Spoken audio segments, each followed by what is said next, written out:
2 घड़ी 48 मिनट, 2.5 घड़ी 60 मिनट। प्रति घंटे में एक नासिका से चेंज होकर दूसरे नासिका से श्वास की गति चेंज होती है। बाएं से 1 घंटा लगातार चलेगा तो दाएं से भी 1 घंटा लगातार चलेगा। ये क्रम सीक्वेंस बना हुआ है, जैसे दिन और रात का ना, इसका भी सीक्वेंस बना हुआ है। लगातार 7 दिन तक एक ही नासिका चले ना तो बीमार है आप। हमारी तबीयत जब खराब होती है ना, उस समय आप चेक करिएगा, अधिकतर संभावनाएं वही दिखने को मिलती है। एक ही नासिका चल रहा है, बुखार लगा है तो ज़्यादातर बायां नासिका ही चलेगा, दाहिना चले तो बुखार टूट जाएगा। ये कंडीशन लागू होता है। सर्दी जुकाम खांसी हो जाए तो बायां ही चल रहा है, दाहिना चले तो सर्दी जुकाम खांसी ठीक हो सकता है, क्योंकि इधर से गर्म मिलेगा। हम जो भाप लेते हैं गर्म ही लेते हैं।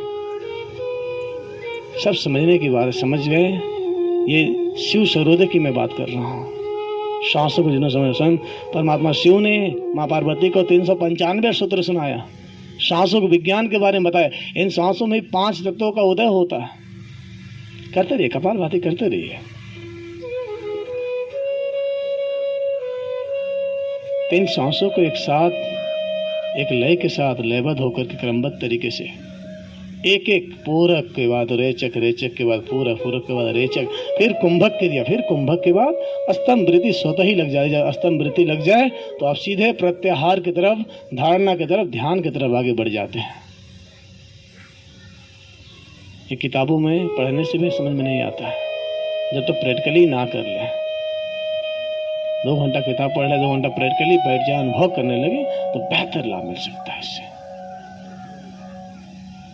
सांस लिया छोड़ा तो लंग्स संबंधी समस्याएं जो होती है, श्वसन तंत्रिका संबंधी जो भी समस्याएं होती है वो दूर होता है। केवल सांस छोड़ा तो पेट संबंधी समस्याएं दूर होती है, और एक एक नासिका से सांस लिया, सांस छोड़ा तो नस संबंधी समस्याएं दूर होती है। तो ये प्राणायाम के कुछ भाग आप कर दिए, क्यों नहीं कर रही हैं आप? करिए करिए। कमर दर्द करेगा, ये कमर का पिछला हिस्सा ना नीचे से दर्द उठता जाएगा ऊपर, धीरे धीरे कमर को सीधा रख के करते जाइए।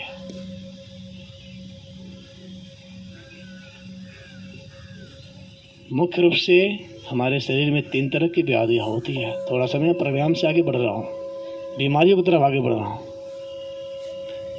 एक का नाम वात है, दूसरे का नाम पीत है, तीसरे का नाम कफ है। कफज, पीतज, वातज। कफ 0 से लेकर 15 वर्ष की अवस्था तक बच्चों में होती है। कभी नेबुलाइजर लगाते हैं, कभी भाप दिलवाते, कभी कुछ कराते हैं। उसको ज़्यादा कफ ही होता है, ज़्यादा और समस्याएं नहीं होती है। कफ के कारण से बुखार उसको लग जाती है, सर्दी जुकाम हमेशा लगा रहता है, घुर घुर की आवाज़ नाक से आती रहती है, यही समस्या होती है। उसका घुटना कमर दर्द उसमें नहीं करता है, उसको गैस बार बार नहीं बनता है बचपन में। उसके बाद 15 वर्ष से लेकर के 35 वर्ष 40 वर्ष तक पित्त की समस्या, पेट की समस्या लगी रहती है, क्योंकि 15 वर्ष के बाद ऐसी अवस्थाएं आती है हमारे अंदर डिजायर होती है, ये खाएं वो खाएं, खूब खाने की इच्छा करती है। 15, 20, 25, 30 तक ये लालसा लगी रहती है, कभी ये खाए, कभी वो खाएं, ऐसा खाएं वैसा खाएं, कभी तीखा, कसवा, मीठा, सब खाते रहते, जिस कारण से हमारा पेट बेकार हो जाता है, लीवर ठीक से काम नहीं कर पाता है।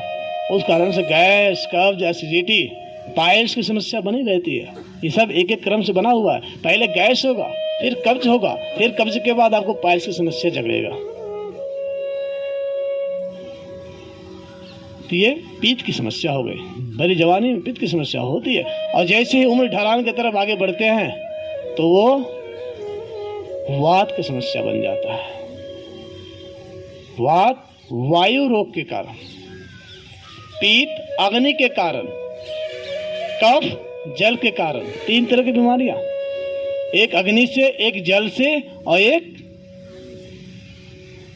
जल पानी तो बोला ना, हवा से। इन तीनों के डिसबैलेंस होने से ना बीमारियां हमारे अंदर अधिकतर लगी रहती है। ठीक है। चौथा जो है आकाश, जिसे मन कहते हैं, वो उससे बहुत कम होता है।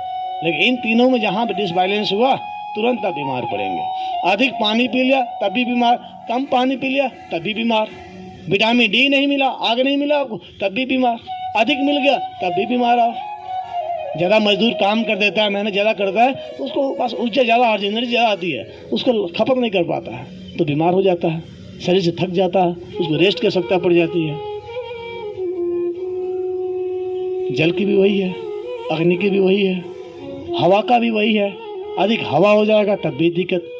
हम गाड़ियों में बैठ के जाते हैं, टहलते हैं, भ्रमण करते हैं, कहीं दूर यात्रा पर निकलते हैं, वोमिट क्यों होता है? हवा के वेग के बढ़ने के कारण। जितना हमको हवा मिलना चाहिए उससे कहीं अधिक, उससे कहीं कम मिल जाता, इस कारण हम परेशान हो जाते हैं। जब परेशान हो गए, शरीर उमसता है तो बाहर फेंकने का प्रयास करता है। जब एक्स्ट्रा होगा, पाइप में अधिक पानी डालेंगे और 4 mm का पाइप है, 6 mm वाला मशीन का पाइप लगा दें तो फटेगा ही पाइप। सेम प्रक्रिया यहाँ भी है, कहीं ना कहीं से ऊपर है तो नीचे से बाईपास तो करेगा। ये वातपित्त कफ, हमें इसको समझना होगा। हमारे आयुर्वेद में ये बताया गया है, ठीक से सुन लीजिए, आपके काम आ सकता है। जिनको वात की समस्या, वायु की समस्या है, वो घी का सेवन करें, गाय का घी, देसी गाय का, भैंस का नहीं। यदि आप गाय के घी का सेवन करते हैं, आपका कार्टिलेज फिर से भर सकता है, कमर दर्द ठीक हो सकता है, ठीक है, शरीर बदन दर्द आपका ठीक हो सकता है, घी खाना शुरू कर दिया तो। इसीलिए च्यवनप्राश खिलाया जाता है बुजुर्गों को, ताकि अंदर से तंदुरुस्त रहे, ठीक है। जिनको कफ की समस्या हो जाती है, उनके लिए रामबाण क्या औषधि आता है बताइए? बच्चे को जन्म लेता तो क्या चला जाता है? शहद। कफ के लिए रामबाण माना जाता है उसे। 15 वर्ष जब भी कुछ होता है ना, घर में घुरू की आवाज़, उसे वही सुहा जाता है, चटाया जाए, जिप लगा चटाया जाएगा, वही काम करेगा। पित्त के लिए क्या आ सकता है? पित्त के लिए, पित्त के लिए, पित्त के लिए जल पिए, उल्टी कर दें। और पेपरामेंट, पुदीना, अजवाइन बहुत अच्छे से काम करता है, ठीक है। अब जो महिलाएं गर्भवती होती है ना, उनको जाकर देखिए, हमेशा हफ्ते में 1-2 बार तो फंकी अजवाइन का लेती रहती है, चलता रहता है। ना ले तो फिर दिक्कत, दवा कब तक खाएंगे? शहर में दवा खा सकती है, लेकिन हमारी गाँव की जो ना महिलाएं होती है ना, गर्भवती होती है ना, और अजवाइन का सेवन निरंतर करती रहती है, कोई दिक्कत नहीं है। अजवाइन का, हींग का, ये सब पेट को शांत करता है, ठीक है।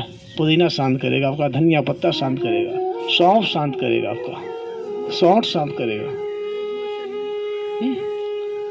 लूज मौसम में अनार बहुत अच्छा काम करता है, अनार ले लीजिए, बेलपत्र ले लीजिए, बेल का जूस ले लीजिए, जबरदस्त काम करेगा।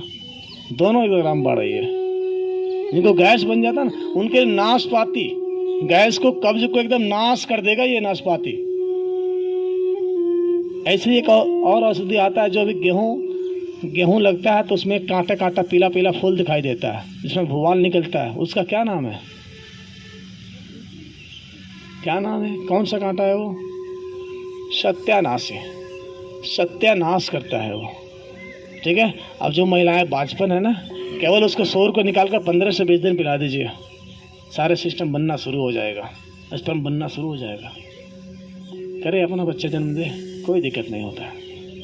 इसी को बाबा रामदेव ना न्यूरोग्रिड बनाए हुए हैं, वो यौनामृत बनाए हुए हैं। उसे कांटे को, उस डब्बे पर जाकर देखेंगे ना, स्पष्ट रूप से कट्टा दिखाई देगा आपको। ऐसा थोड़ी है बाबा जी कहीं उड़ के गए, कोई इलाके उसमें डाल दे, ऐसा कुछ नहीं है। सारे घास फूस के तो बनाए हुए हैं, हाँ, सुअर का दवा जो बनाया है, इन सब चीज़ें जो बनाए हुए हैं। सदाबहार के पत्तियाँ लगती हैं उसमें, हाँ, गिलोय लगता है आपका, मेथी लगता है, इन सब मिला कर बनाते हैं लोग दवा। चाहे एलोपैथ का हो, चाहे आयुर्वेद हो, चाहे आपका होम्योपैथ हो। 3 तरह का आपका ये भी हो गया, 3 तरह का पास्ट भी हो गया, 3 तरह का ब्रह्मा उसमें हैस हो गया, 3 तरह का काल भी हो गया, 3 तरह की बीमारी भी आपके अंदर हो गई। ये सब 3 का तालमेल बहुत जुड़ा हुआ है। चलिए, रिलैक्स हो गए आप लोग। अगला कपालभाति के बाद अनुलोम विलोम या उज्जाई करिए, उज्जाई करिए सीधे। थायराइड के लिए, पैराथायराइड के लिए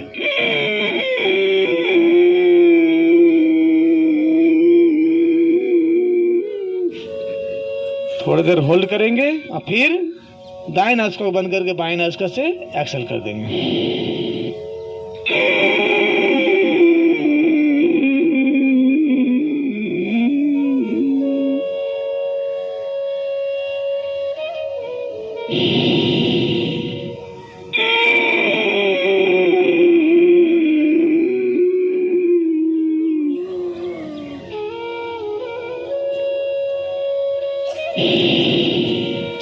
अनुलोम विलोम करिए। अनुलोम विलोम जब भी आपको वात पित्त कफ की समस्या लगे ना, उसके अनुसार भस्त्रिका, कपालभाति, अनुलोम विलोम को एकदम गांठ बना लीजिए। इन तीनों में से जो जिसके अनुसार है, जैसे कफ की समस्या होती है तो भस्त्रिका करके उसे समाप्त कर डालिए, नहीं होने देगा वो। पित्त की समस्या है, कपालभाति बार बार ठोकते जाइए, फिर सांस बाहर निकालते जाइए, बाहर फेंकते जाइए, पित्त की समस्या आपके ठीक होते जाएंगे। ठीक है। वात की समस्या है, अनुलोम विलोम कर लीजिए। और नहीं है तीनों तो तीनों अनुलोम विलोम प्राणायाम, भस्त्रिका प्राणायाम, कपालभाति कर लीजिए, जबरदस्त काम करेगा आपके लिए। बाकी अन्य को छांट दीजिए भी, शीतली, शीतकारी, ब्राह्मणी, उद्गीत, ये सब छांट दीजिए भी। ये तो मौसम का अनुकूल बना हुआ पूरा ऐसे। गर्मियों में क्या करना है, ठंडियों में क्या करना है। चलिए अनुलोम विलोम करिए पूरा ऐसे। चश्मा लगा के क्या देखेंगे, अभी निकाल दीजिए ना, चश्मा निकाल के कर लीजिए ना, आंखें बंद कर लीजिए ना। कहाँ प्राणायाम में कहते हैं हाँ मुझे देखिए, दीदार करिए मेरा, थोड़ा आंखें बंद कर लीजिए। हाँ क्या जाता है नुकसान। 24 घंटा तो ये मन चलता ही रहता है, कुछ देर आंखें तो बंद कर करिए ना। इसको सांस को समझिए, जो सांस आ रही है जा रही है इसको महसूस करिए, आप विजुअलाइज करिए सांसें कहती क्या है आपसे। एक कुत्ता भी सांस लेता है, एक जानवर भी सांस, एक पक्षी भी सांस लेती है, क्या वो वही प्रजाति हमारी है या उससे ऊपर उठ के हमके मानवता नहीं मिला हुआ है। ये श्रृंगार पटार सब यही छूट जाएंगे, मेकअप करना, बढ़िया बढ़िया क्रीम लगाना, सब यही छूट जाएंगे। जो भगवान ने जैसा दिया है ना वो उसको अपना लीजिए ना, सारा कुछ सही दिखेगा। मन से करिए पूरा। अभी आंखें बंद नहीं हुई आपकी, क्या देखना है। आइए नहीं, यहाँ बैठ के थोड़ा दीदार कर लीजिए, या किसी और को देखना तो देख लीजिए। कुछ नहीं मिलने वाला, 2 क्षण के सुख के सिवा कुछ नहीं मिल सकता आपको। आंखें बंद करने के बाद वो दिखाई दे देना, वही आंतरिक सुख आपको मिलेगा, वही आंतरिक सुख देगा आपको।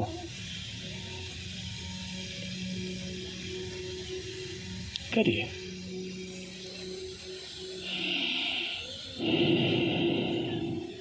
जितना मन से करेंगे, श्रद्धा से करेंगे, समर्पण भाव से करेंगे, उतना ही आपको लाभ देगा। लेकिन फल की चिंता बिल्कुल नहीं करनी है कि मैं कर रहा हूँ तो मुझे फल चाहिए इसका। ये कहीं उल्लेख नहीं है। कर्म करने का उल्लेख है, कर्म की भागीदारी है, फल की भागीदारी नहीं है। जन्म के दाता माँ पिता है, हम स्वयं कर्म के दाता हैं। अपना कर्म जैसे हम करेंगे ना वैसे ही हमको फल मिलेगा, चाहे वो कर्म अच्छा हो चाहे बुरा हो। फेशियल कराते रहते हैं, थोड़ी काली भैंसिया को घर पे ला करके फेशियल कर दीजिए, देखिए गोरी होती है, काली रह जाती है। अंदर से इतना निखार लाइए ना कि दूसरा देखे तो आपको हंसते रहे, मुस्कुराता रहे, कितना सुंदर अंदर से। अपने विचारों में परिवर्तन लाइए, विचारों में प्रसन्नता लाइए, वही आपका जीवन का सार बनेगा। हम योग सिखाने आए, खूब अच्छे से डेंट पेंट कर लें, लगा लें, खूब अच्छे से बाहर कंघी करवा लें, और वो क्या सेंट फेंट बोला जाता है ना, सेंट फेंट मार के चले आए यहाँ पे। अब जो प्राणायाम करेंगे हमारे सेंट को महकेंगे कि वहाँ जाएंगे, परमात्मा के पास जाएंगे। क्या होगा ऐसे? मन से करिए, जितना दिया है वो सही है।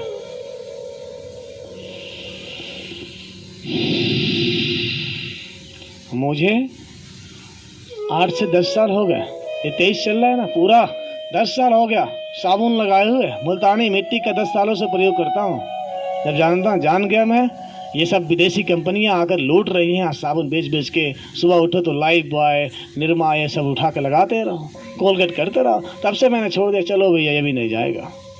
भारत के मजदूर भले ही काम करते हैं, लेकिन मालिक तो वहाँ का बैठा हुआ अपने भारत में, यहाँ से लूट के सारा खजाना वहाँ ले जाता है। उसके बाद कहते हैं विदेशों में जाते हैं तो पैसा मिलता है, अधिक पैसा मिलता है। क्यों नहीं मिलेगा आपको भैया? जब यहीं के धन लेकर वहाँ से दे रहा है तो क्यों नहीं देगा आपको? हाँ, आपको 1 लाख महीना वहाँ दे रहा है, यहाँ से खरबों रुपए